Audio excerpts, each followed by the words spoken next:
I'm here feeling like I am all alone in this pregnancy. This boy has left. I don't know what to do. Don't abort, keep it. If I managed to carry a pregnancy when I was a teenager, so can you. So Christian married women are aborting babies. If this is what is happening with Christian women who are married, how about the youths? You need to make peace so that you're not the baby mamas that we see online. Anapiga tu simu ni kelele pressure. You're giving this guy pressure, but he has a life. He even has another girlfriend. And he's enjoying his life out there. Maybe he's even married. If he's not demonstrating care, let go. He's a grown man.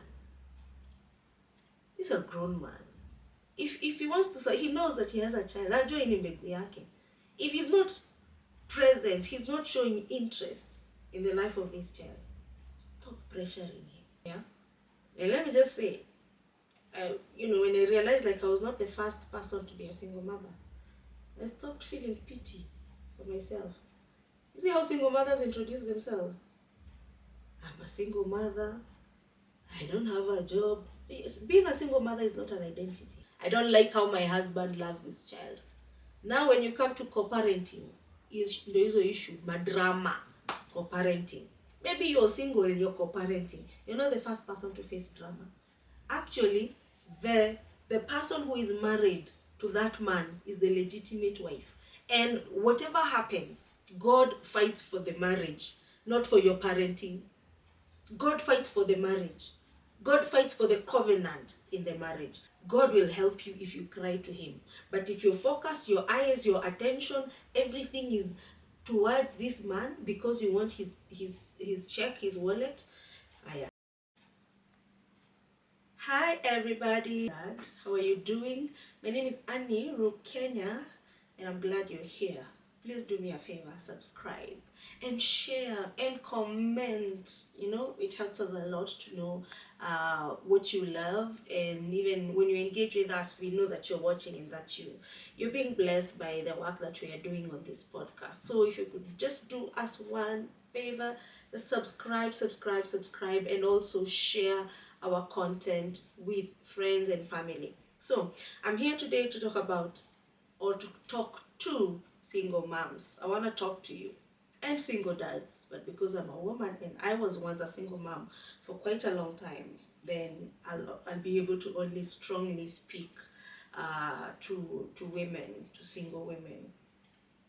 So one of the things that I struggled with during my first years, first of all, I was a single mom. I was a teen mom, and so my single motherhood began from a very young age. Like I have been by myself for quite a long time, since I was young. So right now my daughter is 27, so you can imagine for quite a long time, and my second born son is 12, so you can see the gap. So for all that time I was a single mom, single-handedly raised her. And so I have quite a bit of experience when it comes to single motherhood. And then I got married. After getting married, the marriage didn't last. So my ex went to work. We had met in the Middle East, and then after some time when we came back, had my son, he went back. So when he went back, we lost touch. He just disappeared. Yes, so you can imagine, I think I was with him for 2 years. I think I was with him for about 2 years, and then after the baby came, he left, and that was it. That is how our marriage broke, literally, because there was no longer communication. And I know there are people who are married and they do long distance, but it's very risky. It's risky. It's not, you're meant to be together. If you're married to somebody, you are meant to be together. I do not advocate, I do not encourage for long distance. You can do long distance when you're dating, you can do long distance when you're courting, but it's good and important for you to come together and spend time together so that you know this person. This is your life partner, right? You're committing to live a life with him, with this person. So it wasn't easy, I would say. And most of the questions that I had were, why are you not here? Let's go back to my firstborn, because as soon as I got pregnant, we were both young. I think he was afraid of my parents or my dad, and because I was very young, he was also young. So he took off, he disappeared. But after some time, he came back, tried to get into, because it was not, we were not in a relationship. It was ilea, you're just trying to see what this thing is all about. What is sex all about? We're teenagers, we're trying it out. But I had started my periods, so I didn't even know that I had gotten pregnant. I didn't even know what we were doing. I had no idea what we were doing. Yeah, it just happened. Yeah, we were there and we were just exploring. Yeah, and as a boy, he was a mature boy. Yeah, so I conceived. I didn't even know that I had gotten pregnant. It was about 2 months or so, or going 3, that I went and spoke to our neighbor and told her, hey, I've not seen my periods. Is this what usually happens? Like, you get your periods and then you wait some time, few months passes, and then you don't. Then she asked me a few questions, and later she realized, hey, you might be pregnant. So then she escalated the issue to my grandma, and yeah, my dad came, talked to me, told me to keep the baby, and I kept it. And 27 years later, so I was really troubled for some time, for those 2 years. Like, now you have known, because I went and told him what had happened. He was advising, to not go on with it, but my dad had spoken to me and told me, no, keep it. So I decided to do what my dad said. I kept it. So here we are, a pregnant teen. I don't know what this is. It was not easy. So I am, first of all, let me tell you, I grew up with my grandma. She's the one who raised me and my sister, not my mom and dad. So my father was somewhere just around, but he was not living with us. So he was not parenting us. He was there if needed to be consulted, he would be consulted. So I did not grow up in our regular family, what we call family, father, mother, and children. No, that is not the kind of setup I grew up in. Plus, my grandfather had passed away a while back. I knew him, had met him, interacted with him, but he died quite soon. Yeah, he died early. Not early, he was old, but I think he died early, basically. So I didn't have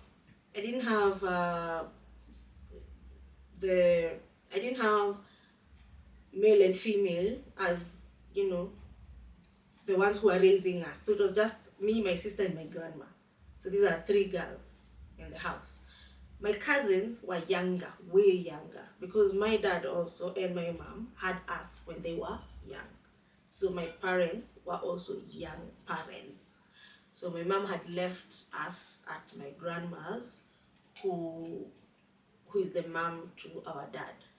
So I'm saying this so that you get a bit of a background. So here I am, this girl who is being raised by her grandmother is now pregnant. So you can imagine the picture.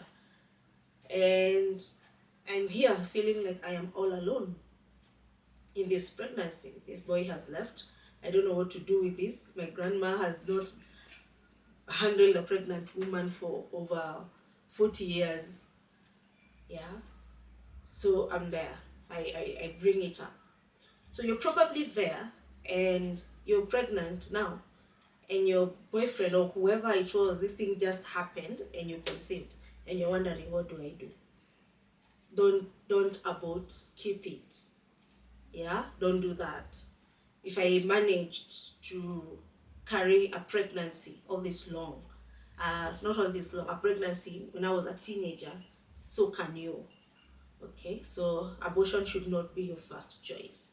So just keep the baby and God will give you the grace. There are people who are married in church. They married when they were virgins. They've kept themselves, but they're still praying to have children. Yeah. But God has decided to give you a child even though you are alone. And this guy has, left, and you're feeling like, you're going to take care of it by getting rid of it, even if you're in church. I saw an article somewhere, and they were saying that most of the abortions that are happening in this country are by married women who are in church. So Christian married women are aborting babies. If this is what is happening with Christian women who are married, how about the youths? What about the youths? Yeah?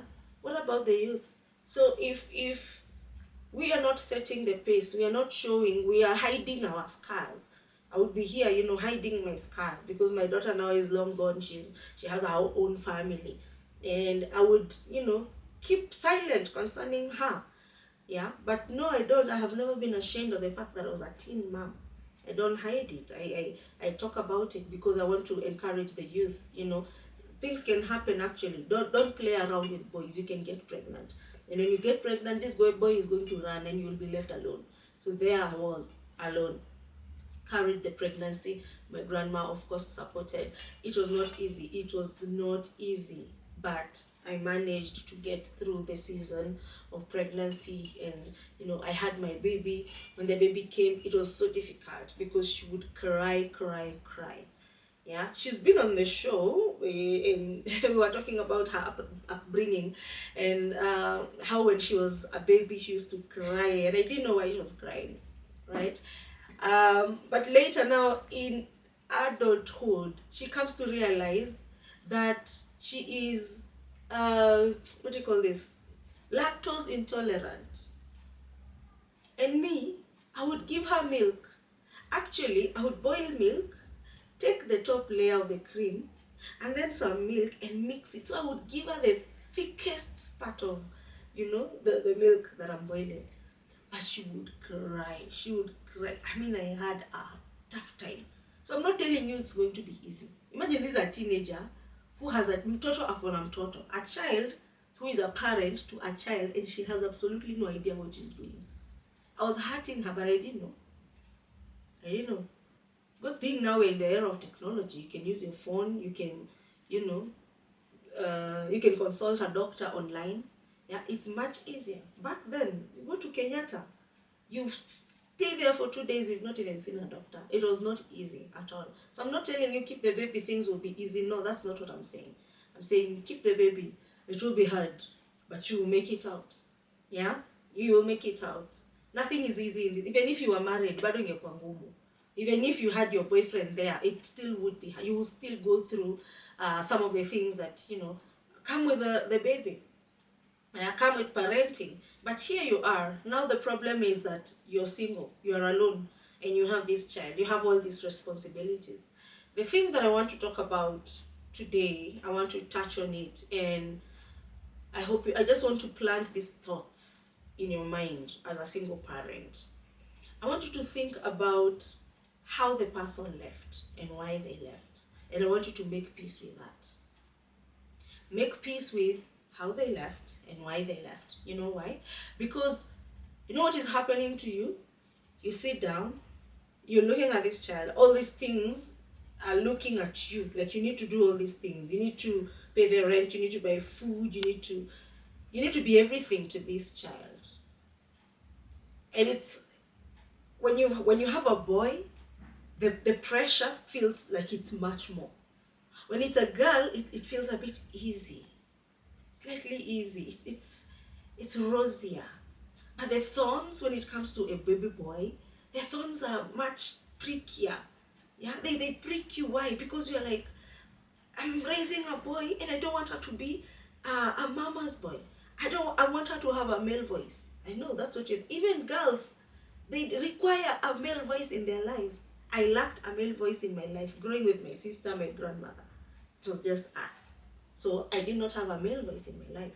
So that there was some sort of deficiency in my life when growing up. So any boy who would come to me and be like, hey, this is new.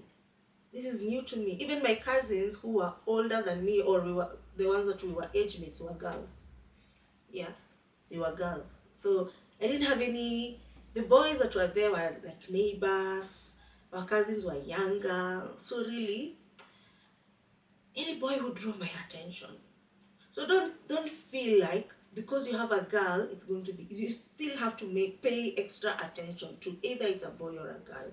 So it doesn't matter which gender your child is. You're alone. You're alone. Maybe you have 2 children. Maybe you have 3. You're still alone. Yeah, you're still alone, and I know it's not easy. I know you sit down and you're thinking of how this person left and why they left, and you know what you're doing. You're bargaining. You're asking yourself, is there something I didn't do right? Maybe I shouldn't have said this. Maybe, you're trying to think and make peace. You're trying to look for blame. You're trying to blame, not blame Sasa. You're like, what did I do? Is there something I didn't do? Everything you're doing, you're blaming yourself. And you need to make peace with that. You need to make peace so that you're not the baby mamas that we see online. Anapiga tu simu ni kelele, pressure. You're giving this guy pressure, but he has a life. He even has another girlfriend. And he's enjoying his life out there. Maybe he's even married. Yeah. Maybe, and he doesn't even, he will even block you. And he doesn't even care. Yeah. If he's not demonstrating care, stop being little tick. Ile inashikilia na itaki kuachilia. Let go. He's a grown man. He's a grown man. If he wants to, he knows that he has a child. Ajua ni mbegu yake. If he's not present, he's not showing interest in the life of this child, stop pressuring him. Stop giving yourself headaches because of a grown man. Instead of giving this attention to yourself, work on yourself, right? Improve yourself. Move past what happened. Let the bygones be bygones. Okay, hauna food. Okay, hauna diaper. You need this thing. I mean, the money you're using to call him and the amount of stress you are harboring and going through because of this person, you should be using that energy to do something else. You should be using that energy to be creative concerning your own self. Let me ask you, if you continue the way you're continuing now, where do you see yourself in the next 2 years? What kind of a mother do you see you becoming in the next 2 years? Are you even becoming something? Or are you just that bitter pill that you can't see any good in anyone? Yeah. I'm saying this because maybe I'm being harsh, I don't know, but these are the things that I need to tell myself. I needed to tell myself. And when I came to accept what had happened, that okay, this person is not showing interest. I can't even reach this person. I don't even know where this person went. They have my number. They know my home. They know where I live. They know they have a child with me. So if they really cared about this baby, they will show up. They will show up. They will show up. But because they're not showing up, it means this child is not as important as I think he or she is to them. So why should I bother? Why should I bother? Yeah. So that's what I did. I stopped bothering and I decided to work on myself. I decided to move past it and stop thinking about them. Yeah, about him. Okay? And looked at the reality. Okay, this is how things are. At the moment, I'm alone. But one thing that was always clear for me is that one day I will get married. One day I will not. This is not how it's going to end. That I was certain about that. And I kept telling God, I would pray and tell God, this, my life, I don't care what is happening to me right now. This is how things are right now. But this is not my reality. This is not how the story is going to end. It's not going to end this way. It won't. Yeah? And let me just say, when I realized like I was not the first person to be a single mother. I stopped feeling pity for myself. You see how single mothers introduce themselves? I'm a single mother. I don't have a job. Yes, being a single mother is not an identity. You are a parent. You're a mom. And you're not married. Being a single mom is not an identity. It should not be your identity. Because the more you continue calling yourself a single mom, you're identifying yourself with singlehood. Even if there is a desire deep down to want to get married, nobody will see it because you have this single mom thing painted all over you. That you want people to have pity on you. Nobody will have pity on you. People are struggling out there. But if you're working on yourself, there's something that you're putting in work for a better tomorrow. You're putting in work for a better child. That you're investing in your parenting skills. You're going online and taking courses on parenting. How do I parent this boy? How do I parent this girl? How do I become a better parent? How do I become a better self while still raising this child? How do I improve myself? Yeah, you stop looking inward and now you start, raise your head up high. Stop acha kukaa ni kama unajihurumia. Nobody cares that much. That because you're a single mom and your head is always down, that they're now going to, cry with you. No. But if you're out there, you're bold, you're going for it, people are going to support you. People are going to support you. But if you're always there looking for pity and mercy, this idea, I'm a single mom, help me, I'm a single mom, have pity on me, I'm a single mom. You're not the first single mom. Actually, even in the Bible, there was a single mother. Hagar was a single mom. And she was actually chaste. It was not her idea to get pregnant. She didn't even consent. She was just told because she was a slave. Enda ulale na mzee na upatie mtoto. It was not her choice. So you tell me, you were in a relationship with that person. Yeah. Hagar cried out to God, the God who sees. And you know what God did? God opened her eyes and she saw some water close by to where she was.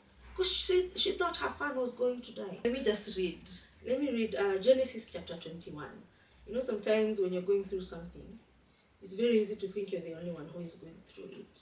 In the entire world. Whereas there are people out there who are going through what you're going through. Some have made it out and they're here to encourage you. I'm here to encourage you.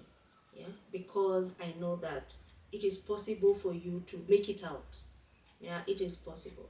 You do not need to continue suffering. You do not need to continue struggling when there are people here who can support you.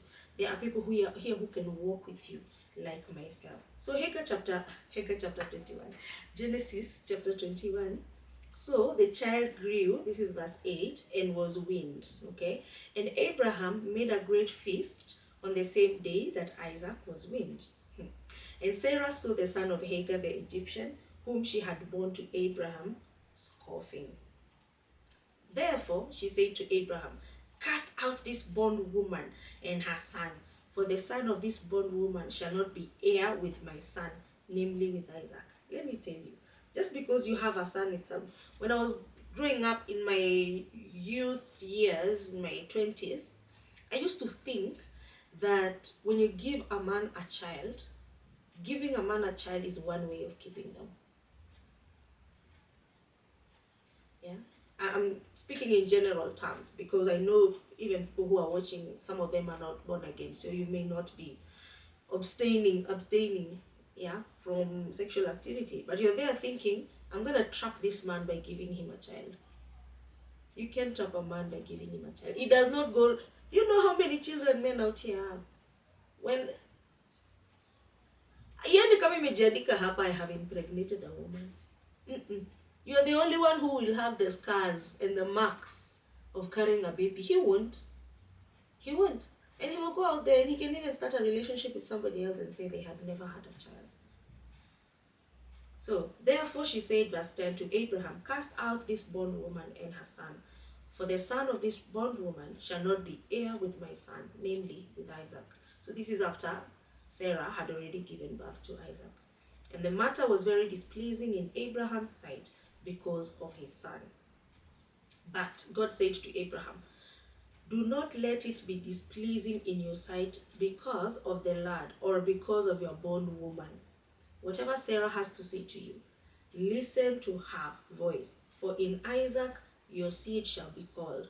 Yet I will also make a nation of the son of the bondwoman, because he is your seed.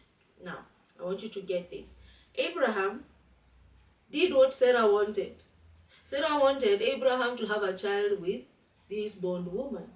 Now, she has gone ahead and given her a child. Now later, Sarah is having a child. Now she has a child of her own. Now she decides, you're going to chase this woman away. I don't like how my husband loves this child. Now when you come to co-parenting, there is an issue, madrama, co-parenting. Maybe you're single and you're co-parenting. You're not the first person to face drama. Actually, the person who is married to that man is the legitimate wife. And whatever happens, God fights for the marriage, not for your parenting. God fights for the marriage. God fights for the covenant in the marriage. So if you have had a child with a married woman, God fights for that marriage, not for you because you're a single mother with that man. Get that straight. God will help you if you cry to him. But if you focus your eyes, your attention, everything is towards this man because you want his check, his wallet. See verse 14. So you would ask when you read this, God, whose side are you on? Whose side are you on? You're telling Abraham to chase Hagar away. What does that really mean? Verse 14. So Abraham rose early in the morning and took bread and a skin of water, and putting it on her shoulder, he gave it to the boy to Hagar. And he gave it and the boy to Hagar and sent her away. Imagine. Watu wamekuzalisha alafu wanakufukuza. Wamekutumia. They used her. And when they had gotten what they wanted for themselves, they chased her. They chased her. Yeah. Then, verse 14. So Abraham rose early in the morning and took bread and a skin of water, and putting it on her shoulder, he gave it and the boy to Hagar and sent her away. Then she departed and wandered in the wilderness of Beersheba. She wandered. The Bible does not tell us for how long she wandered, but she wandered in the wilderness.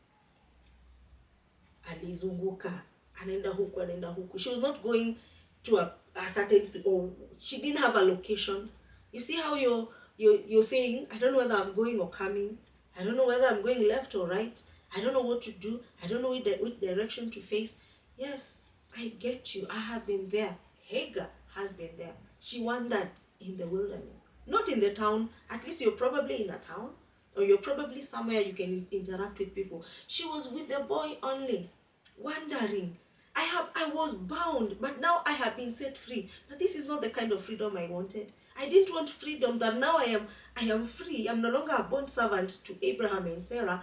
But this is not how I envisioned my freedom. Wandering in the desert with a child, a boy child. What do I do with this baby? What do I do with this baby? And it continues to say in verse 15, and the water in the skin was used up, the water they were given by Abraham. And she placed the boy under one of the shrubs. Then she went and sat down across from him at a distance of about a bow shot. For she said to herself, let me not see the death of the boy. So she sat opposite him and lifted her voice and wept. And God heard the voice of the lad. Then the angel of the Lord called to Hagar out of heaven and said to her, what ails you, Hagar? Fear not, for God has heard the voice of the lad where he is. Arise, lift up the lad and hold him with your hand, for I will make him a great nation. Then God opened her eyes, and she saw a well of water. And she went and filled the skin with the water and gave the lad to drink. So God was with the lad, and he grew and dwelt in the wilderness and became an archer. He dwelt in the wilderness of Paran, and his mother took a wife for him from the land of Egypt. Now, that's a story of a single mother. Yeah, that's a story of a single mother who cried out. And God heard her cry. Instead of crying out to God, texting people, unisaidie, hatuna unga, hatuna mafuta, this man. Stop those fights. When she was told to leave, she did not fight. She did not fight to stay. She left and wandered in the wilderness and then cried out. And the lad was also crying. The boy was also crying. And God heard the cry of the boy. And he came down and opened the eyes of Hagar. There is something that you can do to help your child. You see, even the boy got married. And God said that I will make him great. Not because of Abraham, but I'll make him great because I've had the cry. So who are you crying to as a single mother? Who are you crying to? Can you just shift your focus from men, from that man? Shift your focus from that man. And I am sensitive on this matter because you may be a single mother because you have been widowed. You may be a single mother because probably your spouse got an illness or injured, or he's sick, or he's still alive but incapable of helping you, incapable of helping you in parenting. You can see him there, but he cannot parent with you. So you're a single man, you are a married woman, but you're single-handedly parenting your children. Yeah. So if there are people you can work with in the family, if you have friends you can work with, these children need you. This child needs you. Yeah, they need you. One thing I will ask you to do, teach them about God. Teach them about God. Let them not look at you as the source of everything, because you are not. You cannot give them everything. You cannot. You cannot give them everything. They need God as much as you do. And so you need to teach them about God. Not just about God, that, oh, there is a God in heaven. Yes, there's a God in heaven, but what does that do to me? What does it mean? Who is he to me? No, teach them about God as our Father who is in heaven. And he's not just in heaven, he's our Father who we can talk to. You know, one thing you can do is also see God as a husband, as your husband. He says that he's the husband of the widows, those who are without husbands. He's your husband. You can actually call upon him. You can cry out to him. There is a well somewhere. God can open your eyes to see. And you can actually succeed. You can succeed. So I want you to let God be your husband. Allow him to help you father your children. But shift your focus from the man, from the past, from the thing that happened. And you know what? All these questions you keep asking yourself, why did he leave? What did I do? You see, all those questions, you'll never have the answer. I had that. I wanted closure. I wanted to meet this person so that he can answer me. Why did you leave? But does it change the fact that he's gone? It doesn't. Yeah, the fact still remains that he's gone. The fact still remains that you're the one who's taking care of this baby. And so it's up to you to make peace with the thing that happened. It happened. And here you are with your children, with your child, alone. I want you to know that you are not alone. God is there. He's present. He's our present help in time of need. And he can open your eyes for you to see what is ahead of you, what is in front of you, the thing that will bring you success. Your son will become somebody. Your daughter will become somebody. Your children will become people of influence. But you need to come out of the thing that happened and focus on God. Let your mind be stayed on Christ. The price that he paid for you, he paid for everything, including your issues right now. The issues of loneliness and aloneness, even those. He says that I am Emmanuel, I will never leave you, I will never forsake you. So he is right there with you. So I'm here to encourage you to fix your eyes on Jesus. And David cried out and said, I look at the mountains and the hills. Yes, sometimes we look at the hills, we look at our uncles, we look at our cousins, we look at our accolades, we look at our connections, we go through the phone book, but where does my help come from? You need to conclude. You need to answer yourself. Where does your help come from? You've gone through your phone book. You've gone through everything. Where will your help come from? It comes from the Lord who made heaven and earth. The Lord who decided it is your womb that I'm going to use to bring forth these children. He decided. The Bible says that before I was formed in my mother's womb, he knew me. So he is the one who had known these children before they were formed in your womb. He is actually the one who formed them in your womb. He chose your womb for these children. So because he chose your womb for these children, he has a reason, he has a purpose, he knows your tomorrow. So I want you to fix your eyes on him and stop having self-pity. You've got this. So let's see you again on the next one. Remember to share, subscribe, comment. I will really appreciate your comments. And feel free to get in touch with me if you want somebody to hold your hand, someone to tell you, hey, stop feeling pity on yourself. Get up, go out, cry out to God, go sell that product, come on, do this, do that, because ukikaa tu hivi unajihurumia utazeeka. So let's see you next week on the next episode. Thank you so much for tuning in. Bye.